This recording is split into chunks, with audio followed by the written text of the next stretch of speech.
Hola, buenas tardes.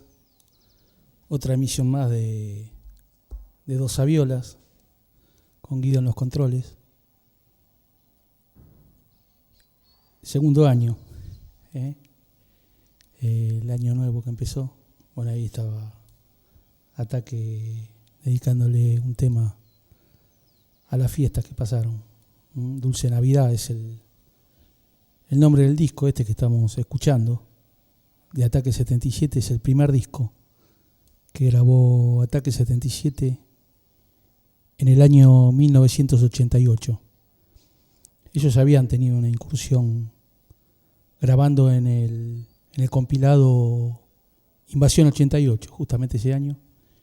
Y bueno, de ese compilado, Radio Trípoli grabó a Ataque 77. Ellos son, bueno, vendría a ser la segunda camada punk del movimiento acá en Argentina. Los primeros fueron Los Laxantes, Los Violadores, Alerta Roja. Siempre sonó acá en Radio Mosh, todas esas bandas. Siempre sonaron. Pero bueno, este es del año 88, el primer disco de Ataque 77, Dulce Navidad. Así que después de esta fiesta que pasamos, bueno, pasamos el disco este.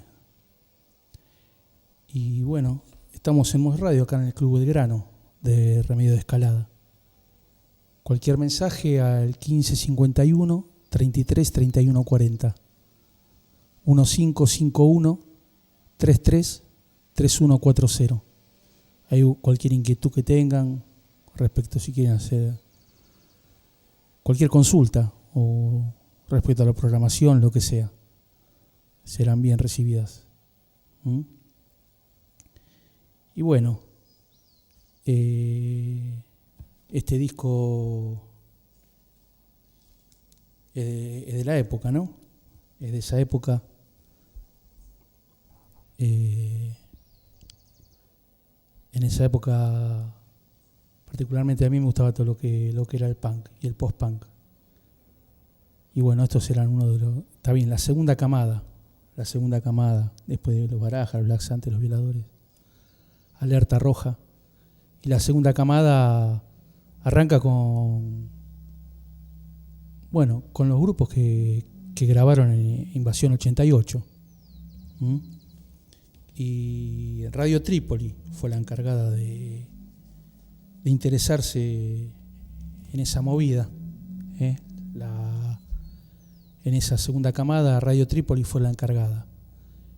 Este álbum está producido por Michel Peronel y grabado por Álvaro Villagra, uno de los productores más importantes del país actualmente.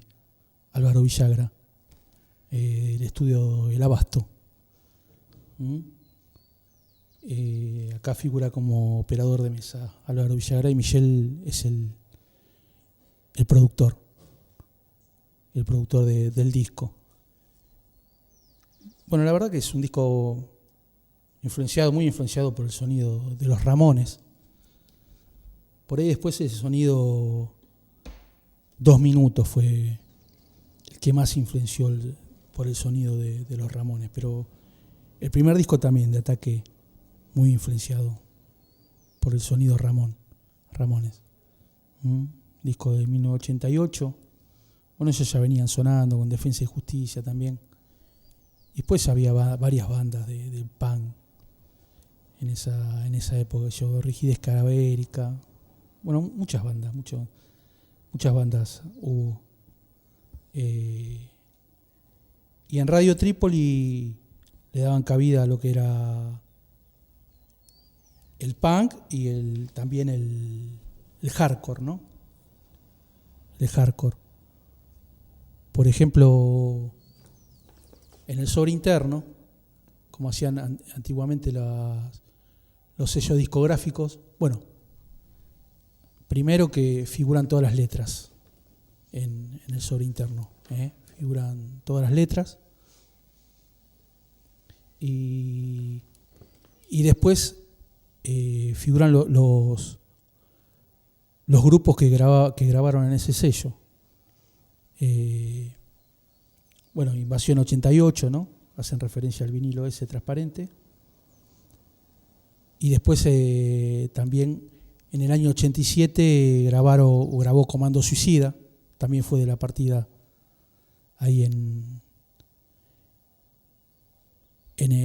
Invasión 88, pero en 1987 grabaron, en esa época, mini LP o EP se le decía.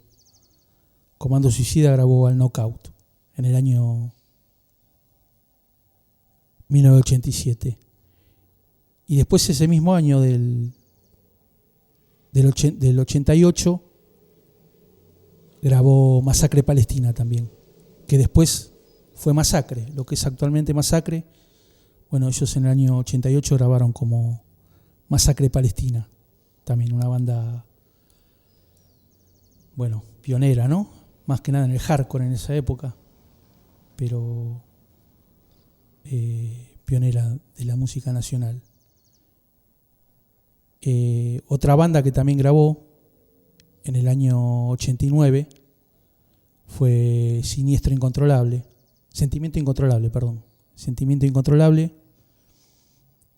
en 1989, y en 1990 Perfectos Idiotas, una banda de ska de Mendoza.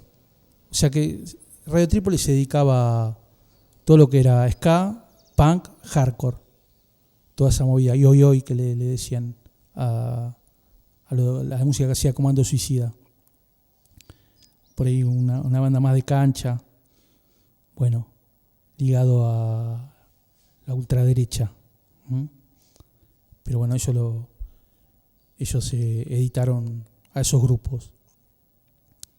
Y también Hoy Español, digamos, lo que era parecido a Comando Suicida, Decibelios también lo editó Radio Trípoli en esa época. Y bueno, este es el debut de Ataque 77.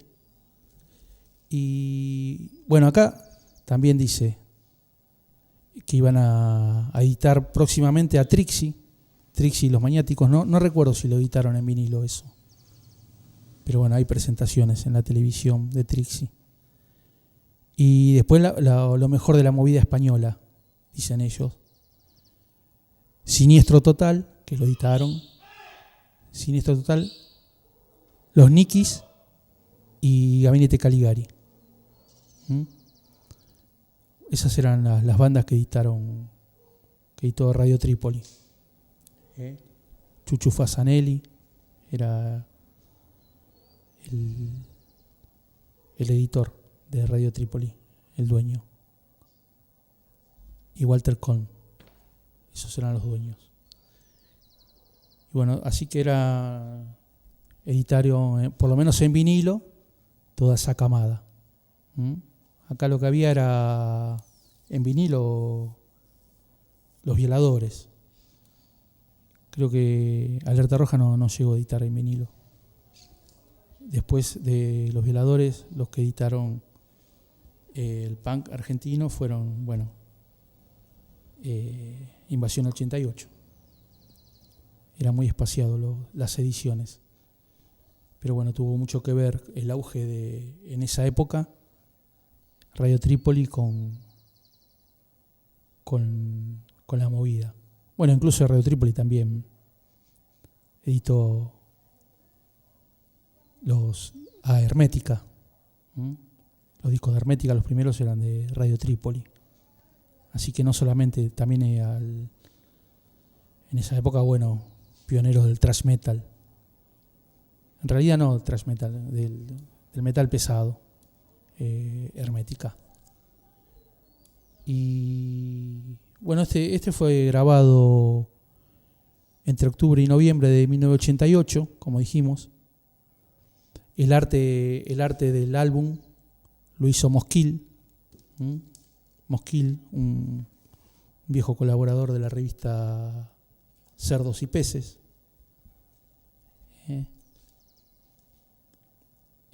Bueno, La foto de tapa la hizo Cafres Canedo y de la contratapa Patra. De una banda, Patra también estaba en la banda Ex Heroicas, en la banda punk Ex Heroicas. Bueno, Patra también, una de las pioneras del punk, encima femenino, ¿no? De acá de Argentina, Patra. Bueno, entonces esos eran los que colaboraron en la producción. Y ellos eran una subsidiaria de Musidisc para Europa. Para Europa eran subsidiaria de Musidisc. Así que editaron a Ataque 77. Y bueno, ahora la formación de este disco. No es la formación original, después hubo varios que no siguieron. Por ejemplo, en la voz estaba Federico Pertusi, el hermano de Ciro. Él grabó este disco y después no grabó más, Federico. Ciro Pertusi ahí tocaba el bajo y hacía los coros. Mariano la guitarra y Chito en batería.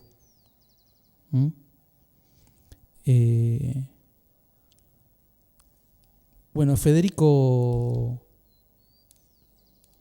fiel al punk, fiel a sus principios punk, él después cuando vio que el grupo se hacía como comercial, para él era comercial porque hacían giras, empezaban a hacer giras, bueno, presentaciones en televisión, y no pasó también, eso pasó mucho en Inglaterra. Los grupos punk, bueno, al principio cuando salieron, después no, es como que las obligaciones de la fama y del éxito, de tener que ir a hacer giras, en este caso girar por todo el país, ¿no? Ir al programa de televisión. Se ve que al chabón eso lo embolaba, a Federico. Entonces grabó este disco, grabó el primer disco. La verdad que era muy buen cantante. Yo lo vi en vivo. Sí, Ataque siempre lo vi con esa formación, con la formación original. O sea, con Federico en voz. Y Ciro en el bajo. Ciro tenía un bajo, un escuito de boca, me acuerdo. No era muy usual mezclar el fútbol con la música en esa época, y él tenía el escuito de boca en el bajo blanco, me acuerdo. Pero bueno, es así, el punk, no solamente en el punk, ¿no? Pero en el punk se dio mucho eso, de que cuando empezaron las obligaciones o la fama, el reconocimiento, los pibes, hay pibes que no se la bancaron, no le cabía esa movida, no le cabía. Bueno, pasó con los Violadores, por ejemplo. El otro día contaba el abogado Stefanuolo que los Violadores estaban para firmar el primer contrato. Y veía que se tardaba, tardaban los pibes, no se ponían de acuerdo para firmar el contrato. Y resulta que él dice que es la única vez que le pasó en toda su vida. Pasó de todo, ¿no? El abogado ese del rock vio de todo. Pero Harry B, que fue el primer guitarrista de los Violadores y también letrista, varias letras son del primer disco, son de Harry B. Bueno, cuando tenía que firmar el contrato, Harry B le dijo que no, que él no iba a firmar, que sus principios punk. Harry B es uno de los primeros punk de acá del país. Sus principios punk no iba con sus principios firmar el contrato discográfico. Por más que supuestamente después, bueno, tuvieron fama, plata, shows por todos lados. Bueno, Piltrafa falleció en Perú, hizo su carrera después con Pilsen en Perú. Pero bueno, Harry B no, Harry B, él era punk y para él tenía que ser algo amateur o tocar en boliche, grabar no le interesó. Por más que tenía cada letra Harry B, pero no. Cuenta Stefanulo que fue la única vez que un músico se negó a firmar un contrato por una cuestión de principios. Por una cuestión de principios, Harry B dice que él nunca lo vio eso. Y bueno, Federico lo mismo. Federico grabó, qué sé yo, pero después se ve que no le cabió, las presiones, lo que sea. Y bueno, no firmó, no siguió con Ataque. Siguió Ciro cantando. Después entró el Chino Vera en el bajo. Pero bueno, no. Después cambiaron, ¿no? Ahora el bajista actual es otro. Después fue otro, pero el Chino emprendió su carrera con otra banda. Él tocaba igual en otra banda justamente con Federico, ¿no? Pero bueno, fue así. No siguió grabando Federico. Así como Harry B no grabó en el disco de Los Violadores, por eso Stuka, que estaba en el bajo, pasó a la guitarra y el cantante fue Piltrafa. En realidad, cantante y letrista después fue Piltrafa, las letras que hizo, bueno, terribles, Piltrafa con Los Violadores. Al igual que Stuka, ¿no? Pero Harry B también, varios temas eran de él. Y bueno, es así, o sea, la música pasa mucho eso. Una super banda como es Pink Floyd, el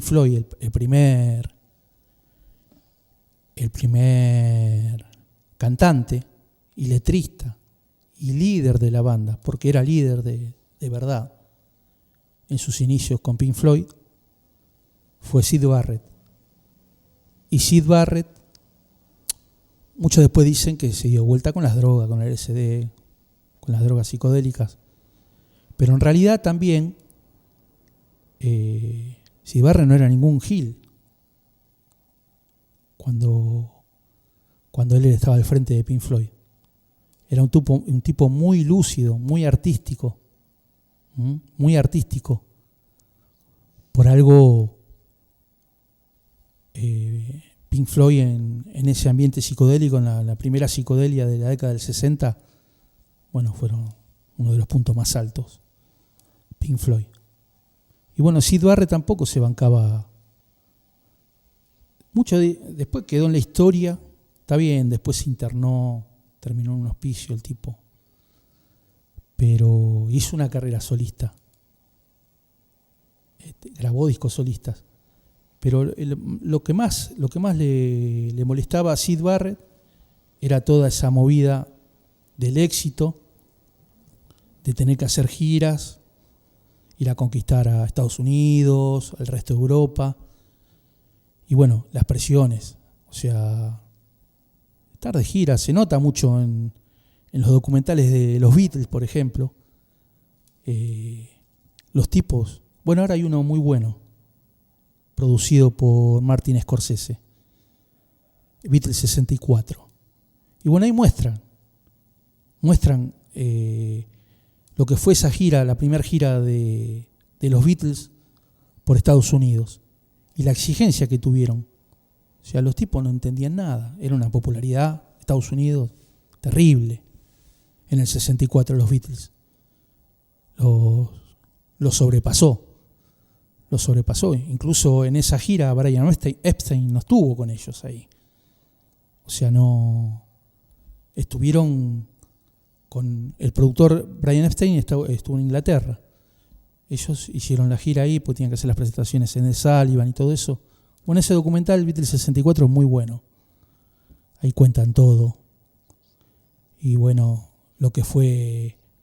Claro, los grupos ingleses tenían que conquistar el mercado americano. Tenían que conquistar. Después lo hicieron los Rolling Stones. Y bueno, después las demás bandas. Pero los Beatles también. Los Beatles fueron la punta de lanza. Cuando fueron a Estados Unidos fue una locura. Porque tengamos en cuenta que ellos tenían como ídolo a Elvis Presley, que era un solo tipo. Y estos eran 4. Se volvían locos. Cada uno tenía fanáticos.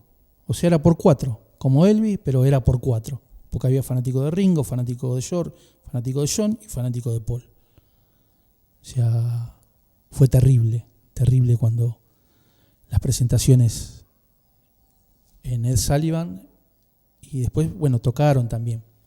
Esas tocaron en Madison Square Garden y después tocaron en Washington. Bueno, está muy bueno el documental. Ahí habla David Lynch, por ejemplo, que los vio, el famoso director, un maestro. Y habla lo que sintió en esa época al ir a ver a los Beatles. Scorsese está acompañando a Ringo en ese momento. O sea, en el documental jode con Ringo, las pilchas que se ponían en las presentaciones o después, ¿no? En la época de Sgt. Pepper, hablan de eso. Pero bueno, ese documental también hablan de las presiones que tenían. No dormían, encima estaban completamente descolocados porque la fama era nada que ver con ellos. En Alemania, en Hamburgo, tocaban, qué sé yo, enfrente de borrachos, había quilombo, pelea todo el tiempo, pero no la fama esta que venían, le rodeaban el auto, no dejaban salir a ningún lado, no podían salir al hotel. Y ellos tenían ganas de ver a sus ídolos, que generalmente eran músicos negros, músicos de color. Y bueno, pudieron verlo a Chuck Berry, a las Marvelettes, las Supremes. Muestran todo ahí en el documental, hablan también, cuando se encontraron con los Beatles, que ellos no podían creer, los músicos negros, que unos músicos blancos de Inglaterra sean fanáticos de ellos. También no lo entendían. Pero bueno, era así. Los Beatles abreviaron en el primer rock and roll, ¿no? De Carl Perkins, bueno, de todos, Buddy Holly, pero también de los músicos negros.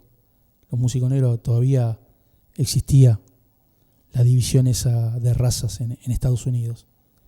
Y por ahí en Inglaterra no tanto. Entonces, ellos no lo podían creer, que los Beatles, como no podían salir, los llamen al hotel para ir a verlos, a la Supreme, por ejemplo. Y bueno, la fascinación que sentían los Beatles por estar con sus ídolos, con sus ídolos de juventud, los artistas que ellos hacían sus temas. Está muy bueno el documental, ese cruce Beatles 64, cuando fueron los Beatles por primera vez a Estados Unidos. Muy buen documental. Así que bueno, por eso la presión, y bueno, este pibe no le cabió, se hicieron profesionales, por más que era un sello independiente, Radio Trípoli, y bueno, ellos tocaban, qué sé yo, tocaban en los barrios, en clubes chicos, a lo sumo Cemento, más de ahí no. Así que después Ataque tocó en obra, todo. Pero bueno, eso en la primera época Federico no no se la aguantó. Bueno, y Syd Barrett lo mismo, ¿no? Se fue de Pink Floyd. Después sí se dio vuelta cuando hizo la carrera solista. Bueno, siguió consumiendo. Pero el tipo era Syd Barrett era muy lúcido cuando estaba al frente de Pink Floyd. No era él venía del arte. Él estudiaba en todos arte de los Pink Floyd. Y bueno, aparte era un tipo muy leído. Syd Barrett no, ni ahí que era se dio vuelta por la falopa solamente. No fue eso. Fue uno de los primeros quizás que no se bancó la presión y el éxito. El éxito, la fama no le cabió, esa no le cabió. Por eso se fue de Pink Floyd y bueno, ahí después tomó la rienda Waters y después David Gilmour. Así que pasa mucho eso con los grupos. Y bueno, también tuvieron varios cambios. Bueno, al pasar Ciro la voz, dejó el bajo, entró el Chino Vera, después el Chino se fue, y entró el que es actualmente el bajista, que ahora también tiene una banda. Pero bueno, esa hasta ahí lo de Ataque 77. Y bueno, ahora seguimos escuchando un poquito más el lado B, Guido.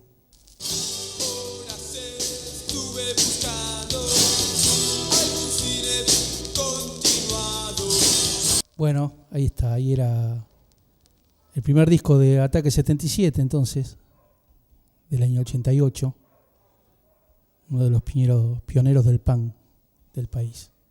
Y bueno, después hicieron una carrera exitosa y por ahí no tan aferrados al punk en sí. Por ahí después de 2 minutos fue el que tomó las banderas del punk y es actualmente del estilo es el más masivo, el más conocido afuera también. Pero bueno, Ataque también tiene una carrera. Ahora está con Mariano Martínez, guitarrista. Y bueno, de acá varios también. Walter Cohn hizo una carrera de Radio Trípoli impresionante al ejecutivo, una multinacional. Bueno, Michel Peyronel, productor, después siguió produciendo. Bueno, también. Y Álvaro Villagra es uno de los mejores productores del país. Bueno, produjo a Riff, produjo a varios, a Hermética, produjo un montón de grupos de estilo así duro. Un gran productor, Álvaro Villagra. Así que bueno, ahora cambiamos y vamos más. Bueno, vamos para adelante, pero porque este es un recital que se hizo en el año 1994, una presentación en Obras Sanitarias de 1994 y bueno, lo subieron hace poquito. Y es un plan acústico, el Flaco con guitarra nada más, él con la guitarra. Y bueno, vamos a escuchar eso ahora. Abro los ojos y ya todo pasó. Solo quedan sin resolver los reflejos de las miradas que se han perdido entre nuestras losas más queridas. Abrazados como estábamos, no percibíamos el infierno. Yo creí por un instante que podría olvidar el dolor. Al intentarlo vi la sonrisa de unos niños. No tenían banderas ni ejércitos. Todo aquello que nos separaba desapareció. Solo quedamos esperando una sonrisa, un gesto. Ese silencio hace despertar en nosotros la esperanza de que tal vez un día ya no existan los enemigos. Abro los ojos, ya todo pasó. Luis Alberto Spinetta.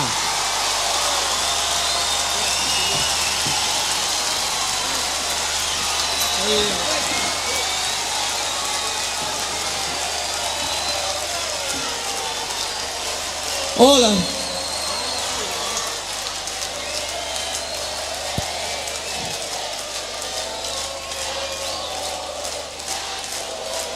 Hola. Esta es una buena canción, es una buena ocasión para cantar canciones, porque tiene un significado más allá de nuestras egomanías.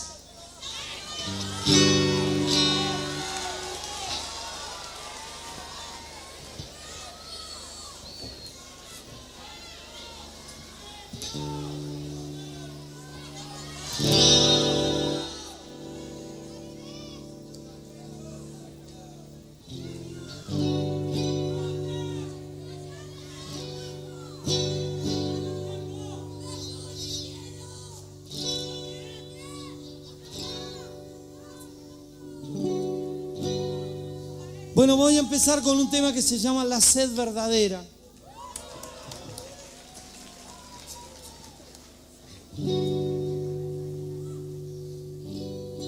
Sé muy bien que has oído hablar de mí y hoy nos vemos aquí,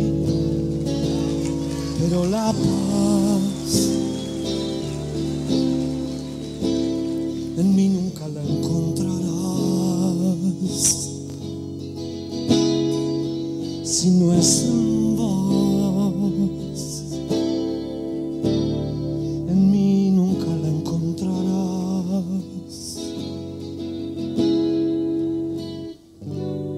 Por tu living o fuera de allí no estás, pero hay otro que está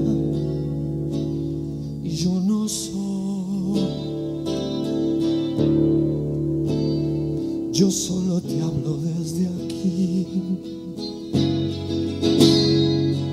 Él debe ser la música que nunca hiciste. Viste la piel, creíste en todo lo que te di y nada salió de vos.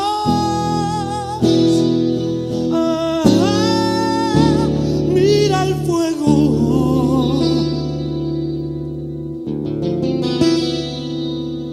las luces que saltan a lo lejos no esperan que vayas a apagarlas jamás.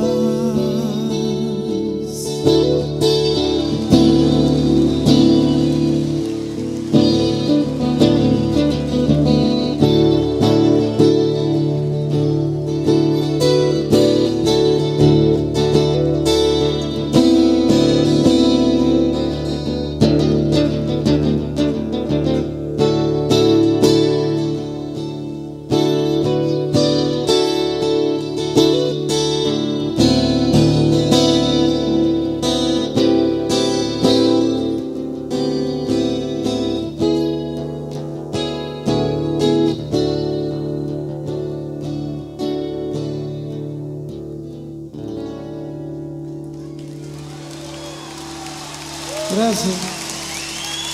Ahí estamos escuchando una presentación que subieron hace poquito,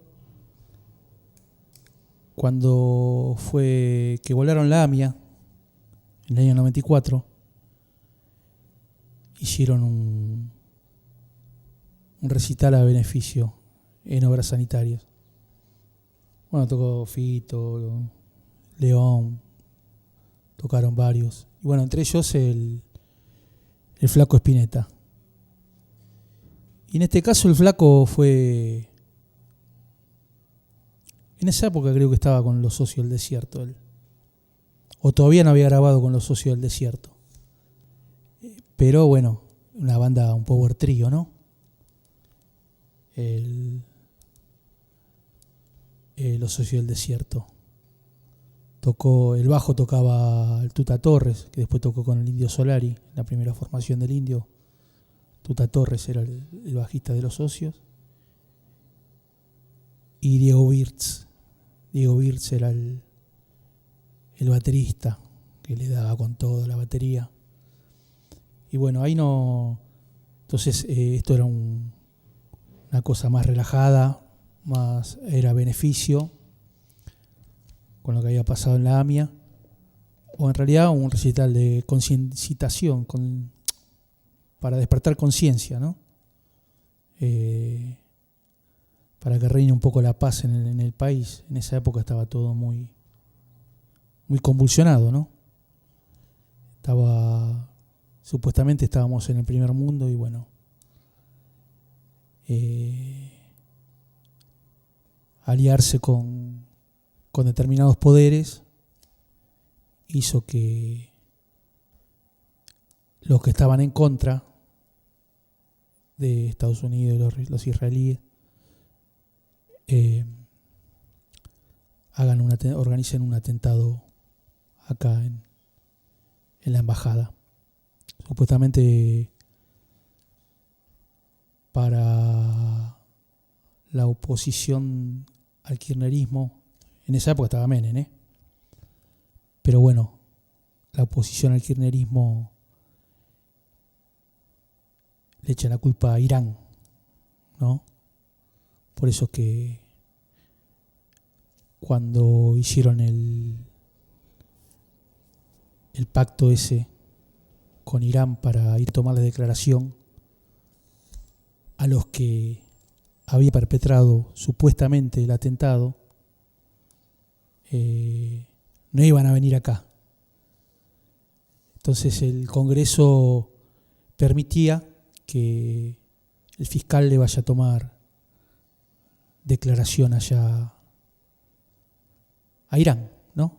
A los iraníes en Irán, porque no iban a venir. Si vos los llamás, no van a venir a declarar. Para los que después estaban en la AMIA, bueno, Waldo Wolf, varios más. Ahora él es el ministro de Seguridad de la provincia de la Ciudad de Buenos Aires.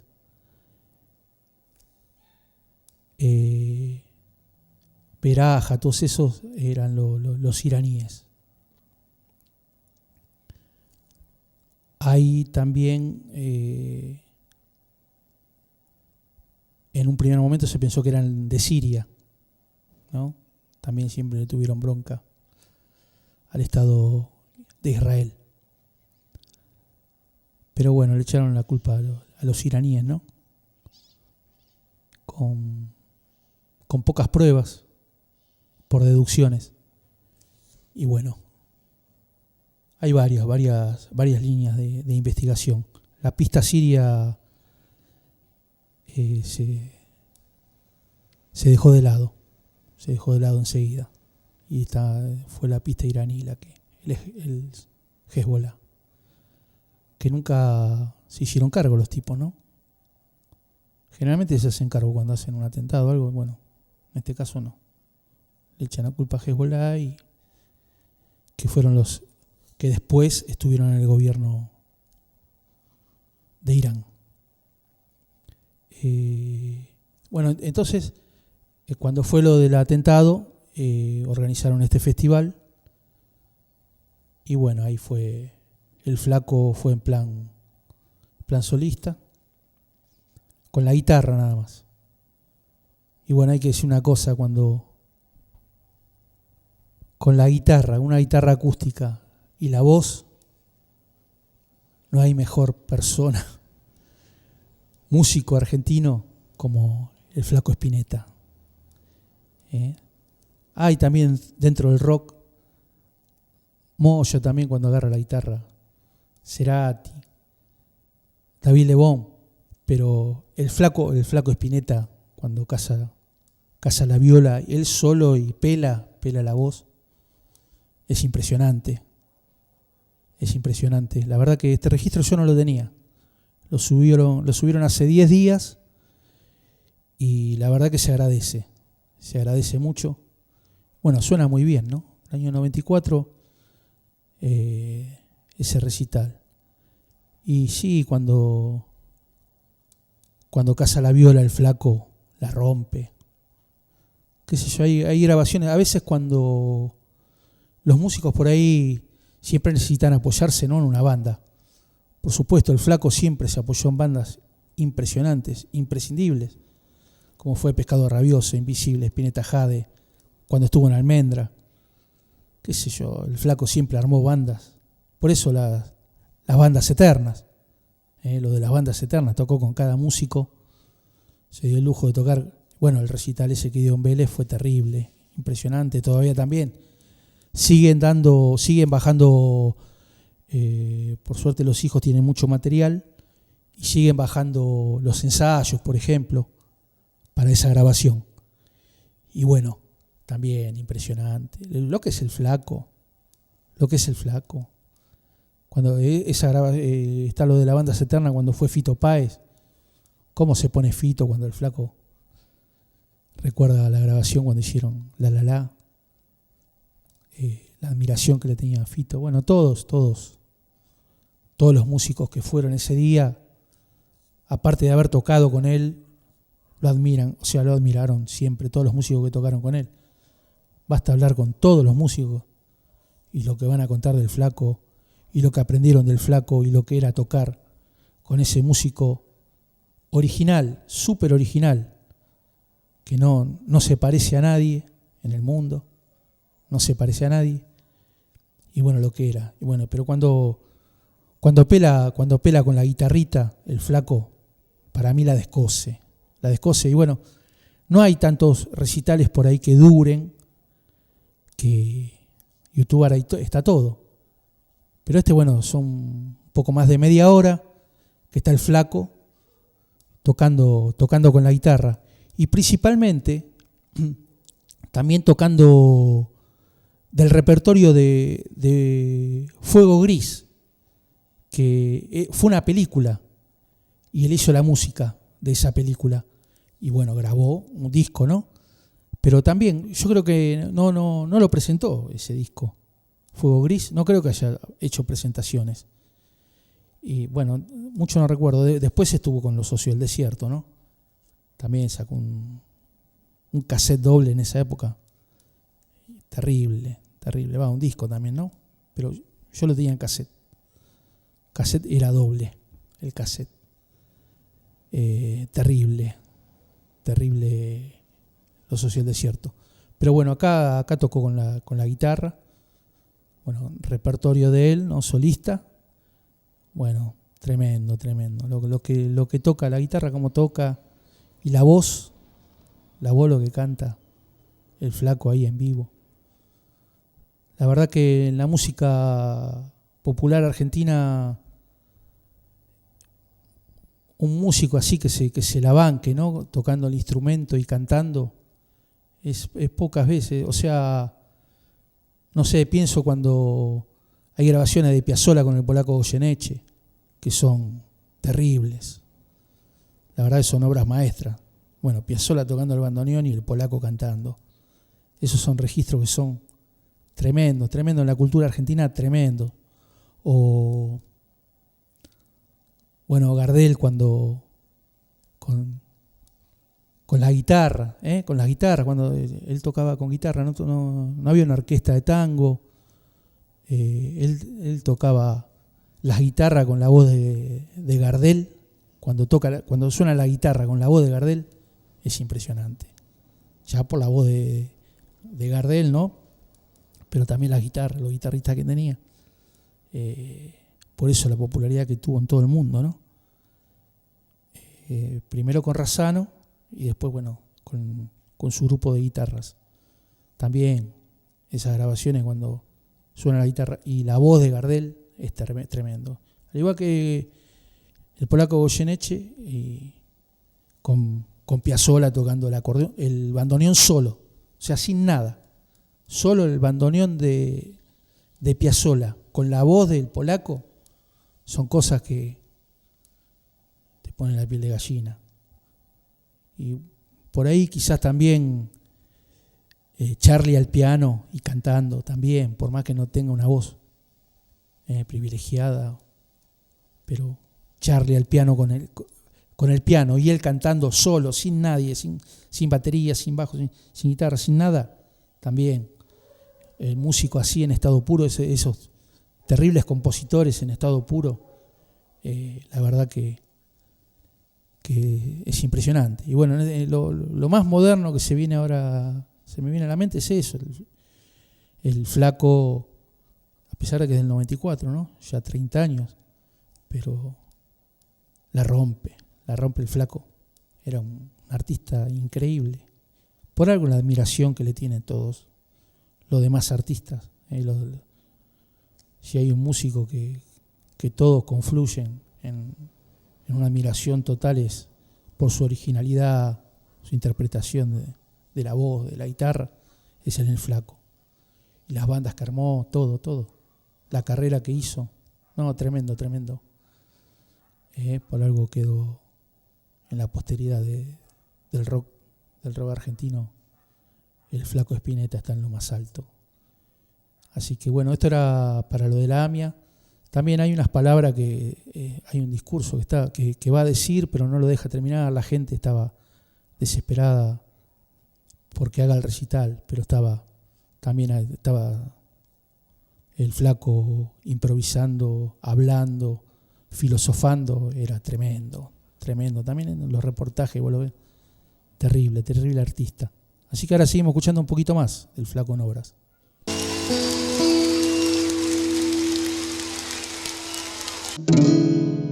Bueno, seguimos con Dos Saviolas y pasó el 2024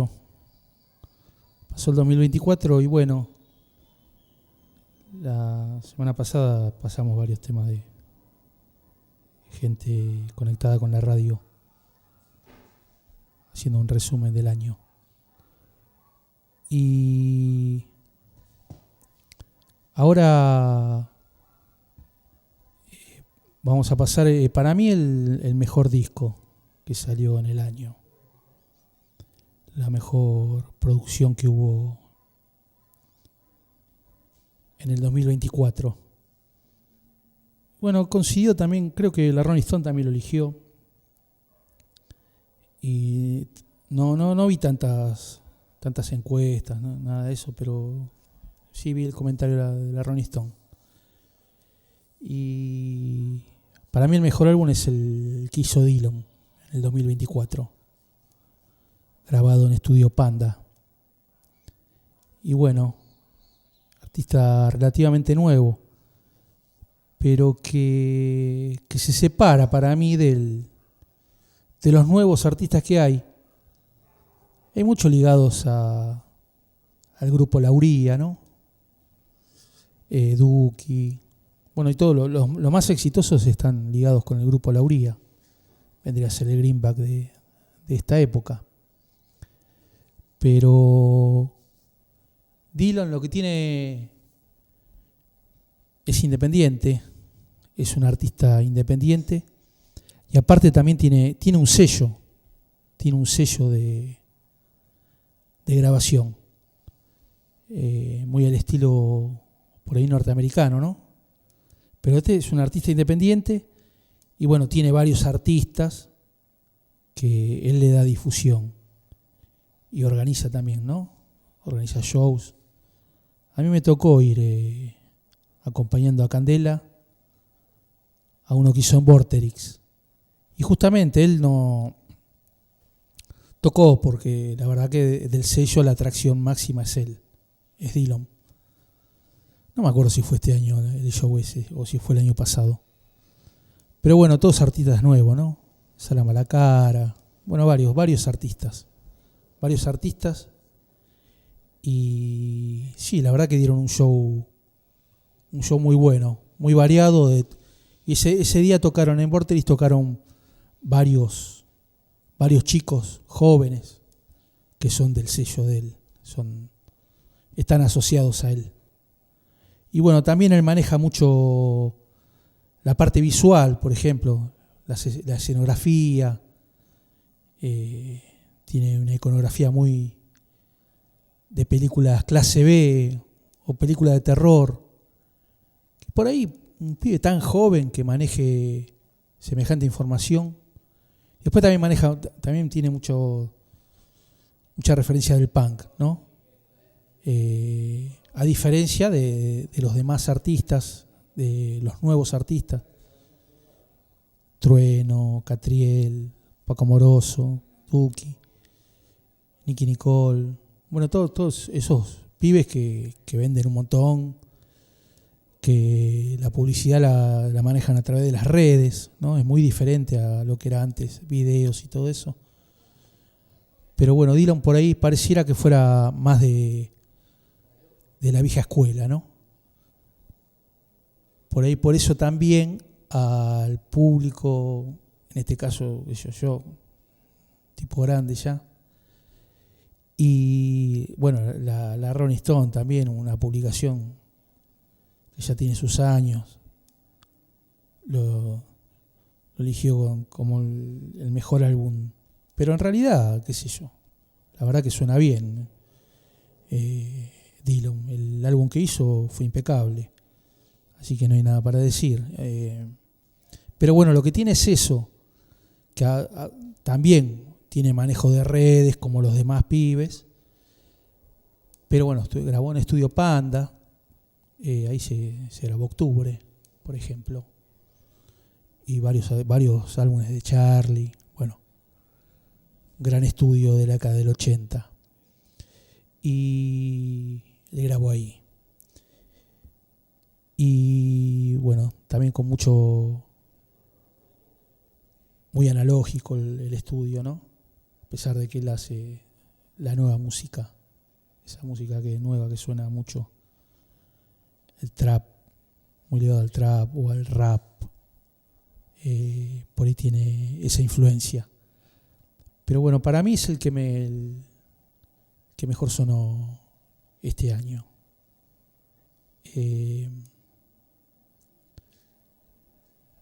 Mucho tampoco escuché, pero me gustó mucho también el que hicieron el cantante de Pez con el cantante de Científico del Palo. Ese también me gustó, Minimal con... ¿Cómo se llama, Guido? Con Pepo San Martín. Con Pepo. También ese fue un muy, muy buen álbum. Pero si me elijo uno por producción y bueno, independiente, también los otros también son independientes, ¿no?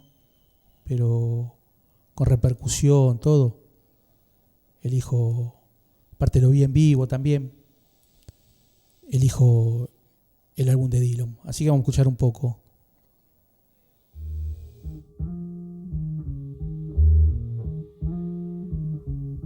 Ahí estábamos escuchando un poco de Dylan, uno de los mejores álbumes del 2024. Y bueno, quería aprovechar, hoy cuando veníamos salían los chicos de la colonia. Por suerte, acá me dijo Mauro, es una de las 4 colonias que hay en el municipio de Lanús. Y bueno, uno de los clubes elegidos para hacer la colonia de vacaciones del municipio es el Club Belgrano, acá en Remedio de Escalada. Así que muy bueno, ¿eh? A las 5 se fueron todos los chicos, a las 17 cuando venimos para acá. Y después el viejito también comentó que los precios para venir a la pileta son bastante populares.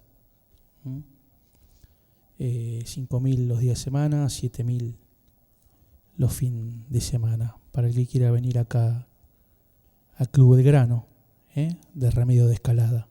Está en la calle Suipacha. ¿Qué altura, Guido? ¿Te acordás vos? Bueno, después verificamos bien la altura, pero es acá en el Club Belgrano de Remedio de Escalada, para aprovechar la pileta, por suerte. Y bueno, la pueden aprovechar la colonia del municipio, utiliza el Club Belgrano, las instalaciones del Club Belgrano, por suerte. Así que bueno, una buena por suerte. Los clubes de barrio siempre dando la mano a toda la comunidad. Así que bueno, nos vemos la próxima, no sé si miércoles o viernes. Nos vemos la próxima, Guido. Nos vamos con un poquito de Dylan.